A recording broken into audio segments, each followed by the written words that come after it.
Welcome to the Resilient Minds podcast, stories of grit, growth, and success, where we dive deep into the journey of successful leaders who've struggled and succeeded. Before the wins, before the titles, what was the mindset behind the leader? On this show, we focus on real stories behind the success, the struggles, the resilience, and the courage it takes to keep moving forward, even when times get tough. My goal is to provide you with stories of hope and transformation, showing that no matter the challenges, there is a way forward. On this show, we'll be meeting with highly successful leaders who've battled through obstacles, emerging stronger and wiser on the other side. This show is for anyone who wants to grow, evolve, and find the light at the end of the tunnel. Everyone's a leader, so together, we'll uncover what it truly means to evolve as leaders, and ultimately, as human beings. This is Resilient Minds. Art. There you go.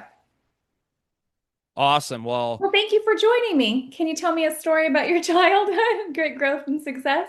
Yeah, I think the most pivotal moment of my childhood is something that is the antithesis of kind of what I've built my message around. I like to call my movement microshifts, which are, the small innocuous conversations that you have with someone that in the moment doesn't feel like a big deal, but it sits in your soul and stews, and later that night, a week later, a month later, you recognize how much of an impact that you had. And we've all had situations like this.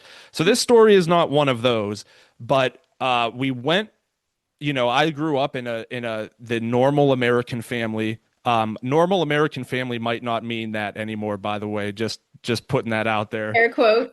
Air quote, yeah. And I don't know if you want to be a normal American. Anyway, we could keep that for another time. But my dad worked, mom stayed home, took care of myself, my brother and sister. They are twins. We're separated by about 4 years. So we're finally taking our first family vacation to Niagara Falls, and oh man, we're so excited. My dad actually, never showed much interest in anything, but he was really excited to go on this trip. We had all this stuff planned out. We do the whole thing. Just an awesome time. We actually still have the small cassette tapes, video recordings that we took of the trip to Niagara Falls, and everything going into my third grade year looked like it was just going to be continued setup for success. I'm in an upper middle class area in the suburbs of Youngstown, Ohio. My dad's making good money. Everything's great. Going to a Catholic school, very intelligent, always at the top of my class, even if it's a small school. And then about a week and a half after we get home from vacation, my mom goes to my uncle's house and they're getting ready to go to lunch, and she goes to stand up and she can't. And, obviously everyone's concerned. There's gout that runs in our family. So it's not like an emergency concern. They're like, oh, it must be, it's gout. This is the first time you have a flare up or whatever. Let's get you to the doctor. The doctor pretty much says, like, if she can't stand up, you can't bring her here. There's nothing I'm going to be able to do for her or tell her, take her to the emergency room. And so that would have probably been around 1 o'clock. By 8 o'clock that night, we had gotten the news that she had terminal cancer and was going to be gone within a matter of, really, they thought months, but she basically made it about 6 weeks. Craziest part about it is about 4 months before that, she had a hysterectomy. And at the time, they had to do pretty invasive testing to make sure, like, you were in good enough health to do it. And flying colors passed. And so somehow she went from assumptively perfectly healthy to completely riddled with cancer and gone in a matter of months. And it changed the entire trajectory of my life, because at that point, I'm sitting on a bed with my father, who, now I'm 6'5", I'm 250 pounds. I am a massive human being. My dad, I agree. I'm a tiny woman. So I'm bigger than my dad. I let him know that all the time. But he was still 6'2", 6'3", 225, really well built, put together. Had always been a strong guy. And here I am, sitting there, with my dad on my left-hand side, bawling like a baby, this priest sitting here in front of me, my brother and sister over here crying, and him telling me that now you're going to have to, you're going to have to grow up and you're going to have to help your dad take care of your brother and sister. And so it really felt like that is it. My childhood ended right before my 9th birthday. And I had to deal with the fact that even 40 years later, my brother and sister don't remember a single thing about their mother. My father, from there, really was an emotionally and physically abusive parent, which certainly didn't help the, growing up without a mother. I'm very sympathetic to women's causes and empowerment because I was thankful to have, two grandmothers, a great grandmother, a ton of aunts, and some female cousins who really stepped in to build a community so that even though they knew they couldn't replace the actual presence of a mother in my life, did everything they could to kind of provide me with that opportunity so that it wasn't too badly missed. So it really was a highly traumatic event that took place in my life that really changed the course of, I think, what was likely to come for me. Right. And you've shared a little bit about your history with me, before, and you told me about your addiction. Mm-hmm. How long did it take you? Because you were an adult at a very early age, right? And before I ask you my question, how old were your younger siblings? They had literally 4 days beforehand their birth. So I don't want to say this is bad timing because I think about my mother every day, but my brother and sister are born, their birthday's tomorrow. So my mother died October 25th of 1992. So we're working on now 33 years since it happened. Yeah. How old were they when it happened? They had just turned 5. I'm sorry. No worries. Yeah.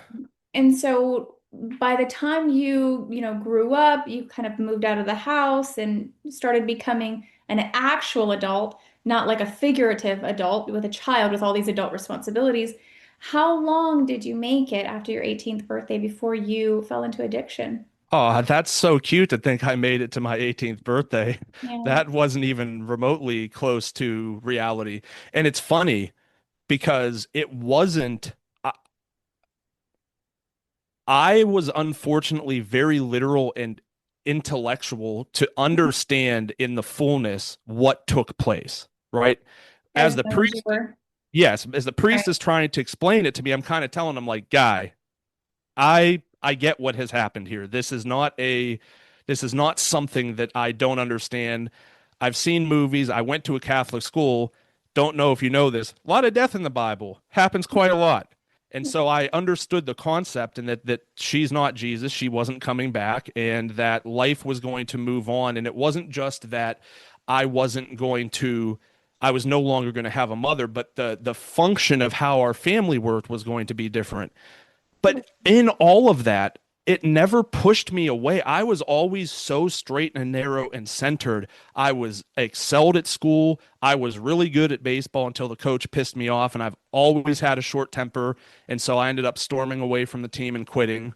And I regret it. That's one of the biggest mistakes in my life because I do think I possess all the tools that I could have probably at least gone on to college and maybe made a run at things further.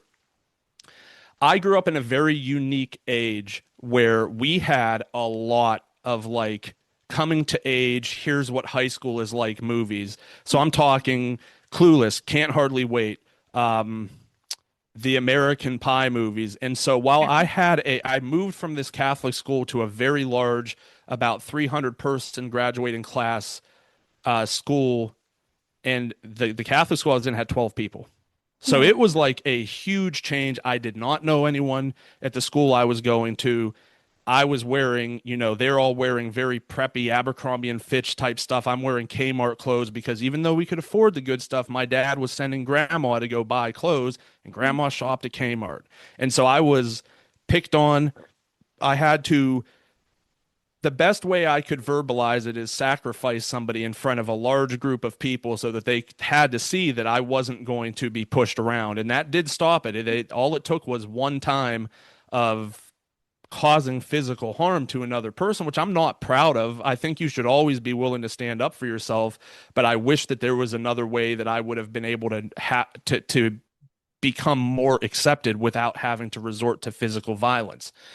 So it was the friends I made, we were all anti-socialists. I didn't say anti-socialist. That's not what I said. I said anti-social, right? So we had a hard time figuring out how to like immerse ourselves and find things in common with other people. We listened to a lot of like Korn, Limp Bizkit, Deftones, the real heavy metal, Slipknot of that. That's the era when all that stuff was coming out. Hmm. Uh, I remember that. and I was happy until I started seeing these movies, and I'm moving into like my sophomore year of high school, and I'm looking around, and it's a Friday night, and there's 8 of us dudes in a basement playing GoldenEye on N64. And I'm kind of like, there's got to be more than this, you know. I can't imagine graduating high school and it's just every weekend it's just we're sitting in a basement and, you know, playing this and drinking Mike's Hard Lemonade. Uh, and so I decided, you know, look, I'm gonna get rid of the black t-shirts and I'm gonna start dressing a little different. I cut my hair. I shamefully have to admit that I had a bowl cut, which there's has to be some. Shame. You're a doctor. There has to be some psychology. I think all of our parents were getting high and just enjoyed the fact that their kids were cutting their heads like penises and they just had a bunch of little dicks running around. Anyway, that's my thought on the Yeah, whole it was matter. symbolic. Yeah, and so I started to find that I easy to get along with. I know how to talk to people. Started doing the whole party scene, and I was making friends. All of a sudden, Friday nights were going to this party, hanging out with these people, doing this, doing that. Started smoking weed, and then you know I started being, you know, I'm having fun, and I see, let's try Xanax, let's try Vicodins, let's try Percocets, Coke, and Right. one thing leads to another, and I land on you know, becoming a drug addict, meaning I was doing drugs all the time. And then I met Oxycontin. Mm. And the first time I did oxys, I did too much and I got dropped off of my house, barely made it upstairs into my room, and I was fetal position, struggling to breathe, and thought that I was going to die.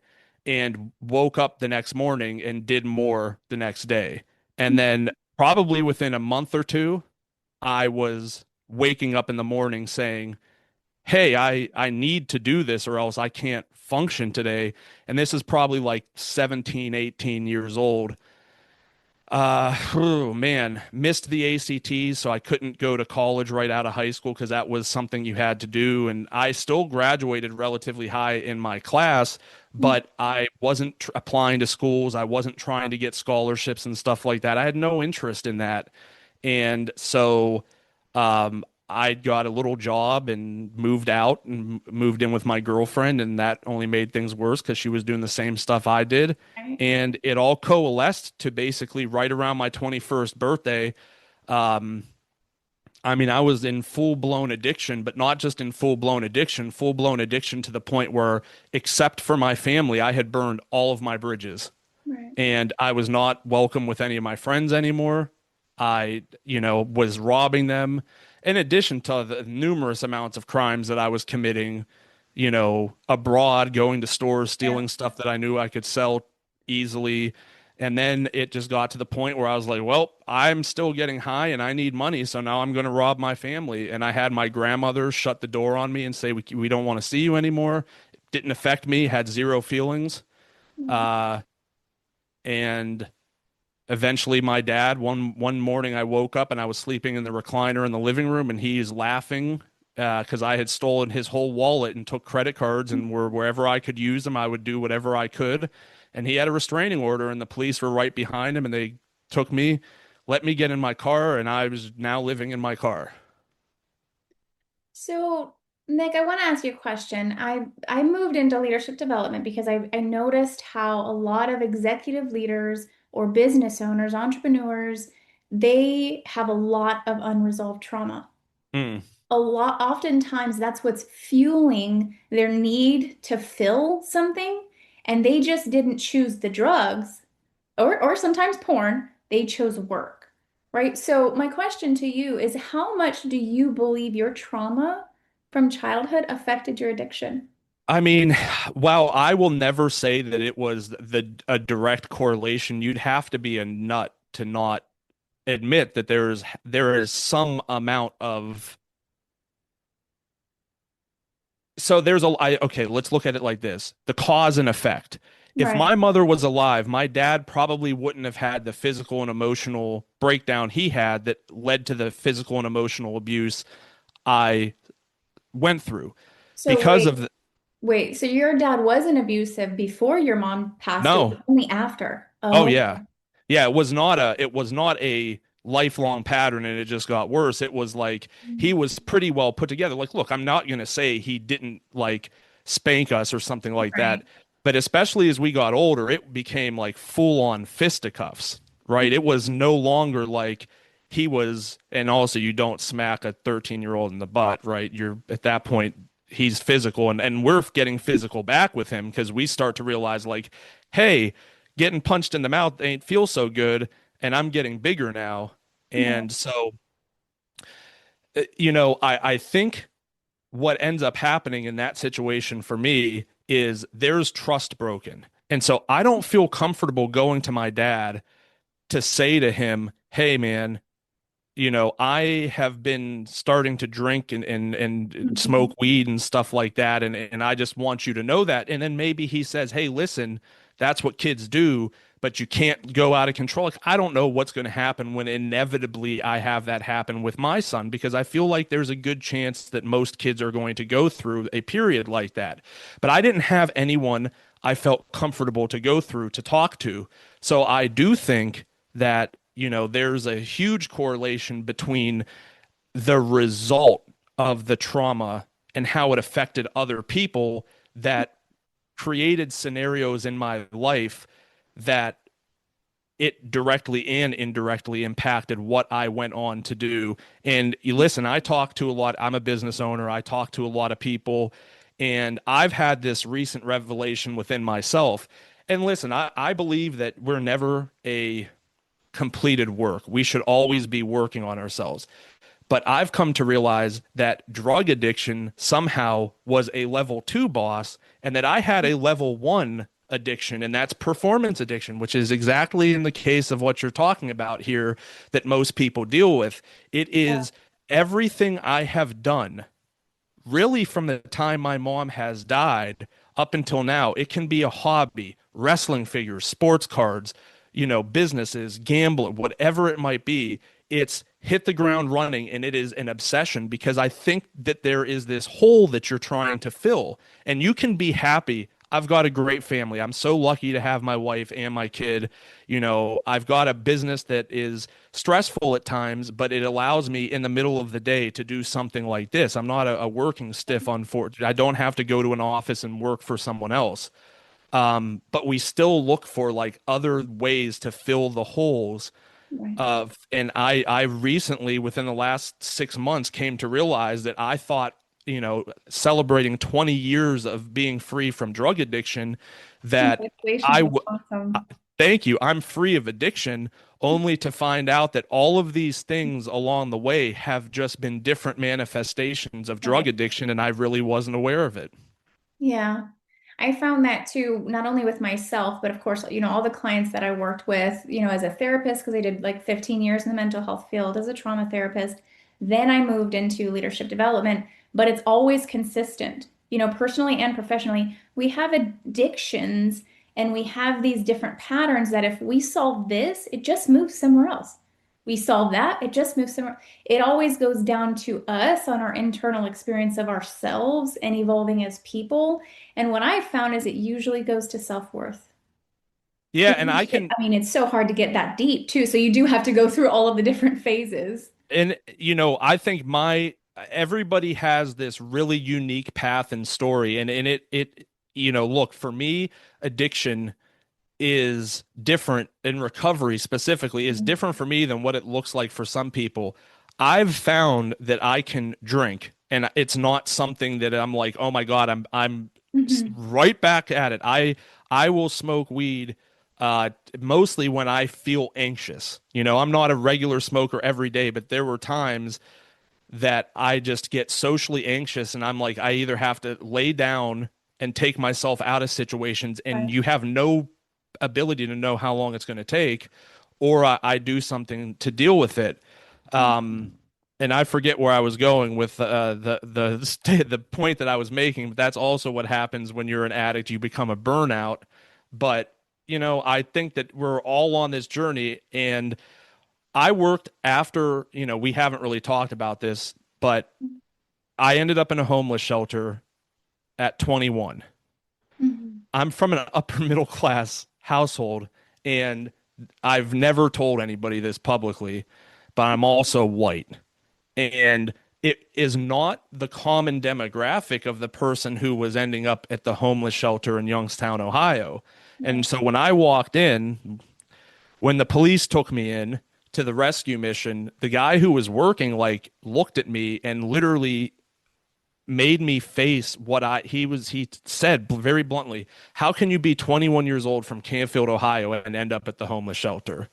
And it's such an easy, simple statement, but my brain exploded because at that time I could not make any excuses. I couldn't let anyone else make excuses for me. Man, Right. did I realize how many people were letting me make excuses because of what I had been through in my life? But I worked there for 10 years afterward, and I worked directly with the people, the homeless, and I got to share my story constantly and see people make this change in their lives. And I think this is like this weird, and I love Christmas. So this, I always say this, I'm a huge like fanatic over Christmas. Should be no surprise I get, you know, over into something like that. But it reminds me of the movie like The Santa Claus, where the Clausometer was running low because people's Christmas joy was dying. When I left the rescue mission, slowly but surely, didn't realize it at the time, but like all of that goodwill that I'd built up and that satisfaction from helping people was Yeah. starting to go away because I no longer had a captive audience. And I'd always wanted to do public speaking, but I always had caveats like, well, I need to get through school first, and then Right. I need to get a good job, need to make more money, need people buy status, so I need to get to this place before doing it. Yeah. And I think Self-sabotage is a wonderful lie, right? yeah, I think I fell into this trap where I ran out of all of my like self-satisfaction Yeah. and didn't know how to replace it. And that's when I started trying to go back to, oh, need to collect this, need to collect that, because I was looking for something to replenish it. And then in May, I was just like, what are you doing? Like, you have this message, you want to help Mhm. people.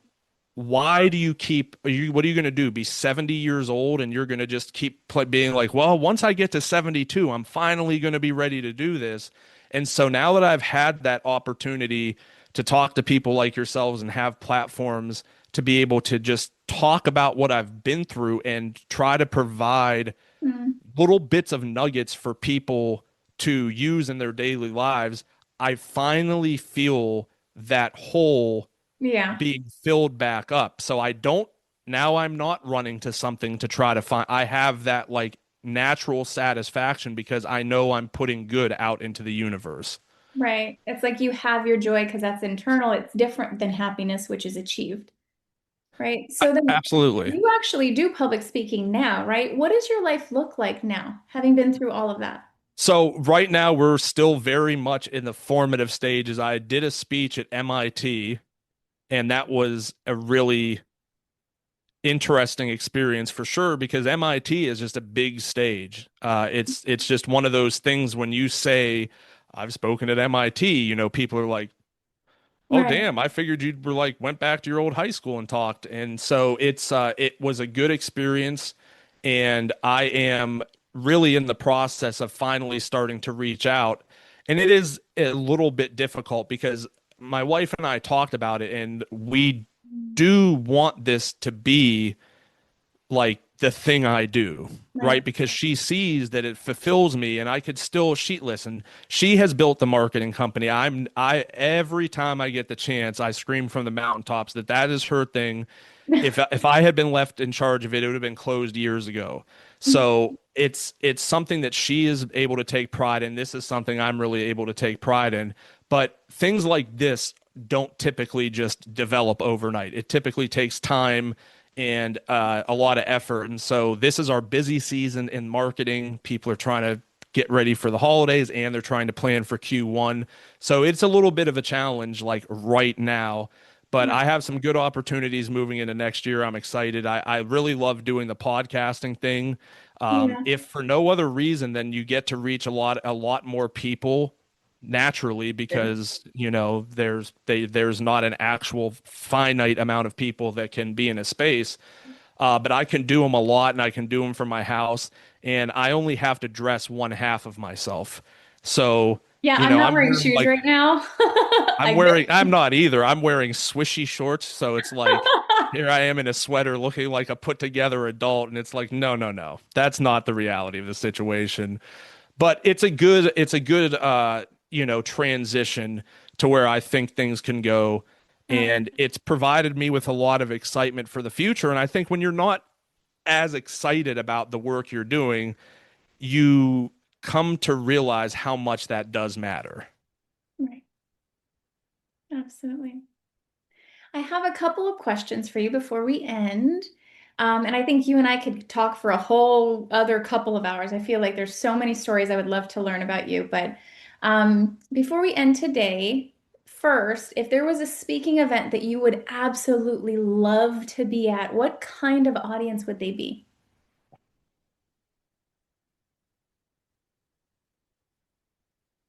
Man, that's a good question. I think that Perfect world.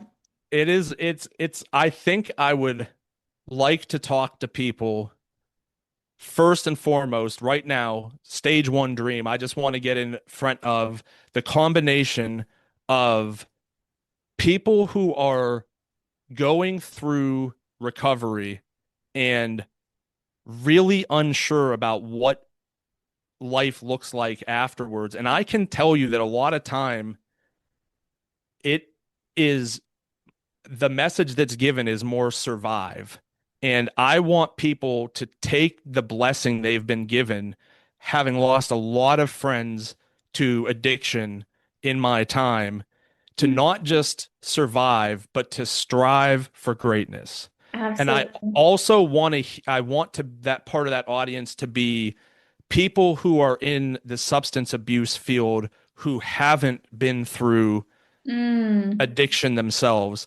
I would I would be in fits with people who had education on how to deal with people in addiction or going through recovery, but couldn't put it together with real day-to-day application because they've right, never been in that mindset. right. And I always advise them to read Nikki Sixx's Heroin Diaries. It is something that every person in addiction recovery should be. Nikki Sixx, being the basis of Motley Crue, wrote the book while in a closet shooting heroin Yeah, for months at a time, and it just gives you a real insight. So I would love that to be, and it doesn't have to be, it just has to be the people. There's no number of people I want to be able to hear it, just the right people to be able to hear it. right. Absolutely. Well, you have a lot to say, and I'm as a former therapist, I am very grateful that you called the helpers out because they need that kind of accountability. And that's a whole other podcast for us if we want to get on that soapbox. However, I think the mental health field is having no choice but to realize that people who don't have real life experience shouldn't be reading the textbooks and then treating. Right. It's just not right. They don't understand. They might try and they might have a good heart. It's just not as effective, so they're Yes. trying their best, but we can do better. The other question that I had for you is your marketing. What kind of clients come to you? Because this is a successful business, right? Like this is pretty awesome where you and your wife are. Yeah, it's allowed us to live out our dreams. I think, her especially, she deals a lot with imposter syndrome, and that was initially one of my target niches was imposter syndrome before I decided I really want to pull it back to addiction. Because I think especially in this generation, everything moves so fast that Yeah. you almost, and especially being in something that is so reliant on technology, Hmm. um, you never have enough time to feel like you truly master something before it's on to the next thing or on to the next That's variation true. of it. And so we are a very interesting company because we are boutique, which means we tend to charge a little bit more than like a normal firm, but we are highly selective of the clients we want to work with. We don't Okay. work with any clients local to us. We've worked with, I can tell you that our biggest client, who my wife especially has a great relationship with, and he and I are finally starting to get along. And that's not a him thing, that's a me thing because I'm a weirdo. Is Damon John, who founded Fubu and is one of the sharks on Shark Tank. My wife has been his marketing manager now for 7 years.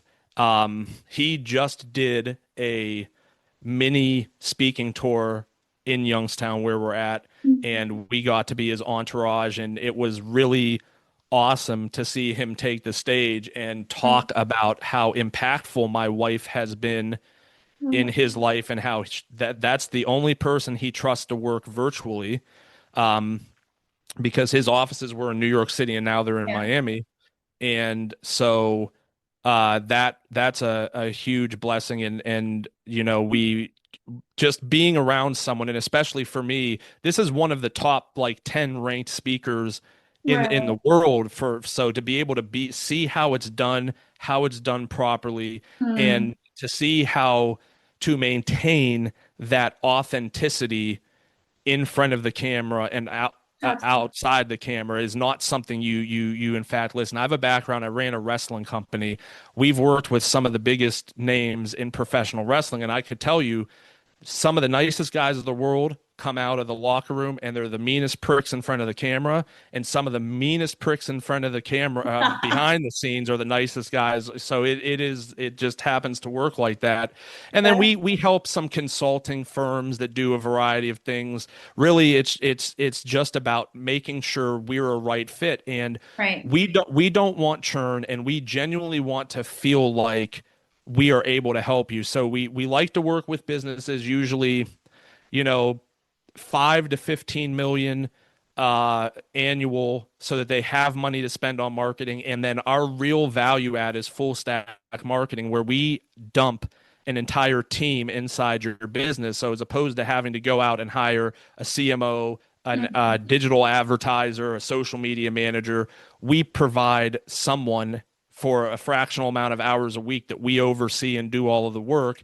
And it's a really good relationship for our clients. It's a great fit for them, so that they don't have to worry about marketing. They don't have to worry about inflated expenses of full-time salaries, but they still know that they have expert level quality coming out of the engagement that they're getting. Beautiful. So you're offering so much to, several different audiences. I love it. But when you are talking to somebody specifically who is in recovery, they're trying the hardest, and, just like any of us, they start to have those low days. What would you tell them?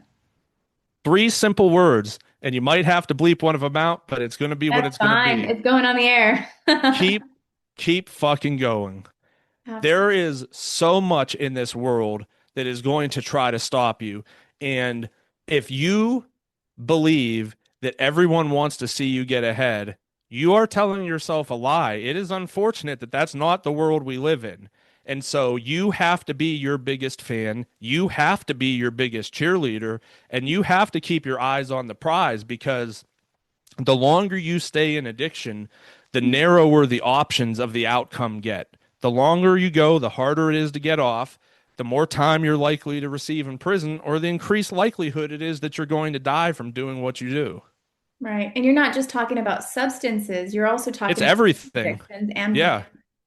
Yeah. Yeah. And I would not be surprised if most people who have a drug addiction have that next level thing that they're trying to fill. And you know, listen, that's what really scared me straight this year, is just coming to realize that and looking at how my life had transpired, and lucky that all of the things I got addicted to weren't things that had a negative implication to them. Oh, so you spent a little bit of money on sports cards. It's an investment. You can call it that, but you don't always get to choose what the next shiny object is.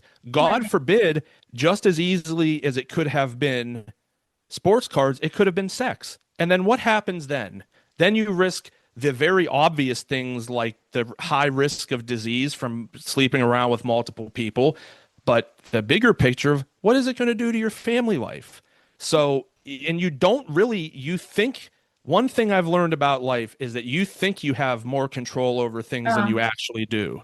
No, right? absolutely. And so you might say, oh, well, I would never get addicted to this. Oh, you never thought you'd get addicted to this, idiot, but you got addicted to that. So why can't you get addicted to this? So it really is, you know, important to just always keep your eye on the prize and notice after you've been sober when some of those negative habits start to creep back in, and make sure you build a positive form some positive habits, things you could do. If you feel an itch coming on, go for a walk, do something that gives you enjoyment, do something positive. If you're in, you know, AA, NA, call your sponsor, pray, do whatever your belief system is, do that, but you have to have something there. You cannot do it alone, but you have to be the one to take the initiative. Absolutely.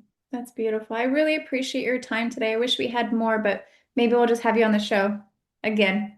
No, we can keep going. I don't want, if I stop, I have to go back to work. My boss is like, she's going to grind me into the ground. I'm guaranteeing this. No. Well, I do have to stop because I have to go through the editing and send it to my virtual assistant. I get it. But I really loved your time and I loved your energy. Thank you so much. Thank you so much for joining. Your time and your focus are your most valuable currencies, so thank you for giving that to us today. Our guest contact information will be in the description below, and don't forget to like and subscribe. But please, if you know someone who's struggling, stop right now and send this video to them. The struggle behind growth and success is real, and they need the support to make it, because the strongest minds are the ones that healed. So don't forget, lead louder, feel deeper, and stay resilient. Until next time, this is your host, Dr. Campbell, on the Resilient Minds podcast.